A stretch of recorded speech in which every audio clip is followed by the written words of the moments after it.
안녕하세요. 부자오빠입니다. 오늘 주가가 막판에 폭락을 하면서 네이버 실검에서 1위부터 10위까지가 거의 다 주식에 관한 얘기입니다.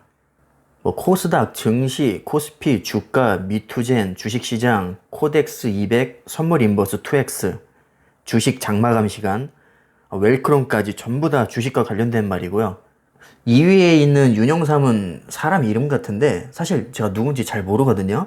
혹시나 해서 제가 윤영삼이라는 주식 종목이 있나 하고 찾아볼 정도로 오늘 정말 그 폭락에 대한 임팩트가 꽤 컸던 것 같습니다.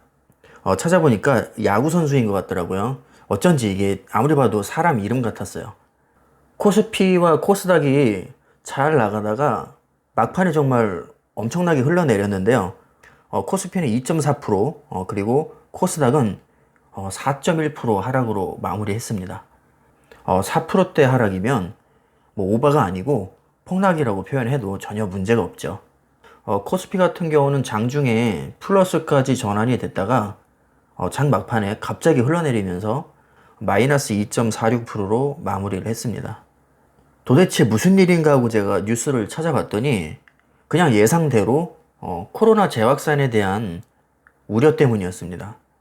이게 사실 새삼스러운 일은 아닌데 최근 며칠 동안 확진자 수가 좀 많이 나오긴 했습니다.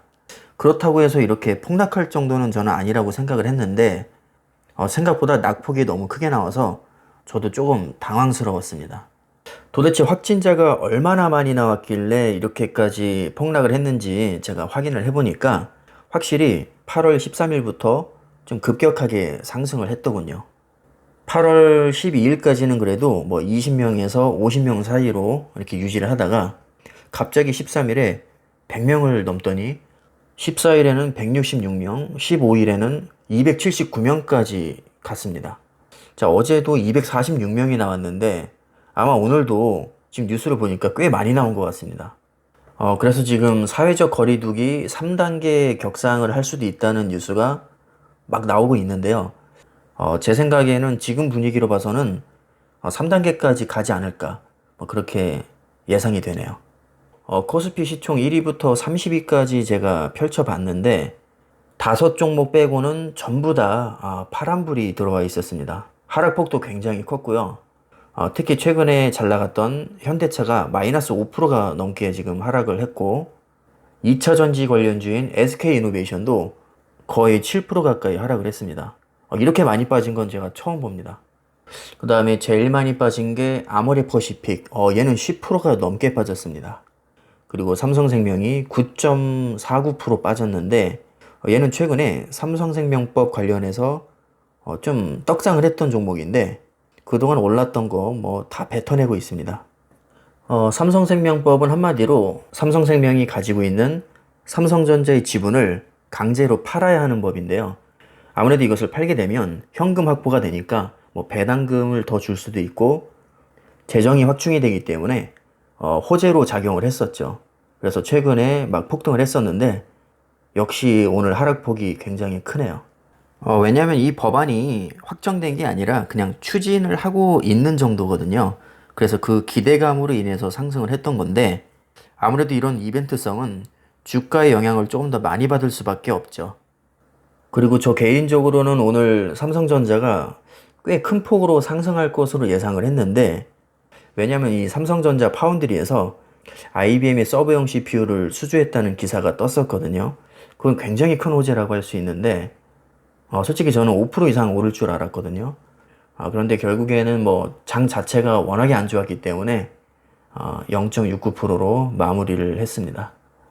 이제 코스닥으로 가면 더 심각해지는데요. 얘도 1위부터 30위까지 보니까 상당수 종목이 5% 이상 하락을 한 것 같습니다. 그 와중에 메디톡스는 상한가를 치고 엑세스바이오 얘도 거의 상한가 쳤네요. 시젠도 19% 상승을 했는데 대부분 바이오주가 떡상을 했네요. 그 나머지들은 거의 초토화가 되다시피 했는데 솔직히 저는 미국 증시가 워낙에 또 좋게 마무리돼서 우리나라 증시도 잘 갈 줄 알았는데 그놈의 바이러스 때문에 완전히 초를 쳤습니다. 나스닥은 또 1% 상승하면서 사상 최대치를 기록을 했고요. 어느새 11,100포인트까지 진입을 했습니다. 최근에 삼성전자의 주가의 흐름을 보면 솔직히 다른 종목이랑 비교를 해서 그렇지 그렇게 나쁘지는 않거든요. 계속해서 호재가 이제 나오고 있는데 워낙에 무거운 종목이다 보니까 이게 쉽게 오르지가 않는 것 같습니다. 자, 물론 시총이 높기 때문에 안 올랐다고 하기에는 애플의 떡상을 보면 할 말이 없긴 한데 미국과 한국 증시는 엄연히 다르니까요. 뭐 단순히 뭐 그렇게 비교할 수는 없을 것 같고 우리나라로 한정시켜서 봤을 때 시총이 높은 것도 분명히 영향이 있겠지만 저는 그것보다는 상대적으로 더 주목받는 다른 종목들이 너무 많기 때문이라고 생각을 합니다. 예를 들면 2차전지 관련주인 뭐 LG화학이나 삼성 SDI 뭐 최근에 3배 가까이 뛰었고요. 그다음에 언택트 관련주인 네이버와 카카오 역시 3배 이상 상승했죠. 그리고 특히 바이오주들 백신 관련해서 굉장히 많이 주목을 받고 돈이 몰리면서 상대적으로 주목을 덜 받았기 때문에 자연스럽게 주가도 덜 상승하지 않았나 그렇게 보고 있고요. 뭐 아무리 동학개미들이 삼성전자를 가장 많이 샀다고는 하지만 사실 시총이 거의 350조에 달하기 때문에 웬만한 자금으로는 사실 그렇게 티가 나지는 않습니다. 반면에 상대적으로 시총이 낮은 종목들은 아무래도 매수세가 몰리면 등락폭이 좀 클 수밖에 없겠죠. 그런 측면이 좀 작용을 했다고 저는 생각을 합니다. 그런데 투자자의 성향을 보면 확실히 장기 투자하시는 분들이 삼성전자를 선호하는 경향이 있긴 합니다. 저 역시도 그런 사람 중에 한 명이고요. 그렇기 때문에 뭐 다급하거나 그러진 않는데 아무래도 사람이다 보니까 이런 상대적인 박탈감 같은 건 좀 있죠. 그리고 또 이해가 안 가는 점은 최근에 정말 호재가 너무 많았는데 그 호재에 비해서는 주가가 너무 조금밖에 안 올랐습니다. 지금 생각나는 것만 말씀을 드려도 인텔이 7나노 공정에 실패하면서 삼성과 TSMC가 파원들이 수혜를 본다는 뉴스가 있었는데 물론 많이 오르긴 했지만 뭐 그렇게까지 임팩트가 크지는 않았고요. 그 다음에 퀄컴의 모바일 AP도 수주를 했고 시스코와 구글로부터도 파운드리 수주를 했었고 IBM 서버 CPU도 수주를 했고 최근 실적을 보면 파운드리에서 사상 최고의 실적을 또 냈었고요. 또 TSMC도 해내지 못한 세계 최초로 7나노 3차원 적층 기술을 개발을 했었고 미국에서 5G 주파수 경매가 재개가 되면서 삼성전자의 수혜가 또 예상이 됐었고 휴대폰 시장에서도 1위를 탈환을 했었고요. 이게 전부 다 최근에 있었던 일입니다. 물론 호재가 떴다고 해서 뭐 주가가 바로 오른다는 보장은 없긴 합니다만 그래도 연이어 터지는 호재에 비해서는 상당히 주가가 안 오른 것은 뭐 부인할 수 없을 것 같습니다. 그런데 장기적으로 보면 삼성은 정말 투자할 만한 가치가 저는 충분하다고 생각을 하는데요. 가장 큰 이유는 10년 후에는 비메모리 반도체에서도 1위를 하겠다는 목표로 뭐 130조 이상을 투자를 하고 있기 때문에 저는 체질 개선이 이루어질 것으로 보고 있습니다. 현재 아무리 메모리 반도체에서 세계 1위라고는 하지만 사실 최근에 D램 가격이 또 떨어지고 있고 가격의 변동폭도 큰 편인데다가 주가가 떡상할 만큼의 그런 임팩트를 기대하기는 이제는 좀 어렵습니다. 그래서 앞으로는 뭔가 새로운 한방이 필요한데 현재 세계에서 1위를 하고 있는 메모리 반도체보다 시장 규모가 3배가 큰 비메모리 반도체에서 이제 새로운 먹거리를 창출을 할 거거든요.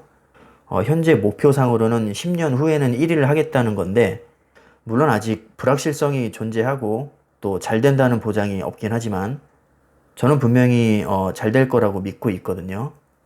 그래서 장기적으로 삼성전자의 주가를 예측을 해보면 뭐 몇 년 동안 몇 배가 오를지는 알 수 없지만 장기적으로는 결국 우상향할 것이라고 저는 생각을 하고 있습니다. 그리고 삼성전자의 가장 큰 메리트는 아무래도 상대적으로 다른 종목에 비해서는 폭락할 가능성이 그렇게 높지 않다는 거 저는 그게 좀 크다고 보고요. 망할 확률로 따지면 아마 국내 기업 중에는 가장 낮다고 생각을 합니다. 그래서 뭐 수익률도 중요하겠지만 장기 투자하기에는 멘탈 관리하기에 그래도 유리한 측면이 확실히 있죠. 자, 어떤 종목이든지 그 종목에 대한 확신이 있고 또 장기 투자하기로 마음을 먹었다면 폭락이 그렇게까지 괴롭지는 않을 겁니다. 왜냐하면 저가 매수의 기회가 될 수 있으니까요. 자, 어쨌든 오늘 마음고생들 많으셨을 텐데 주가가 우리 마음대로 되는 게 아니니까요. 너무 스트레스 많이 받지 않으셨으면 좋겠습니다. 오늘 영상은 여기까지 하겠습니다. 감사합니다.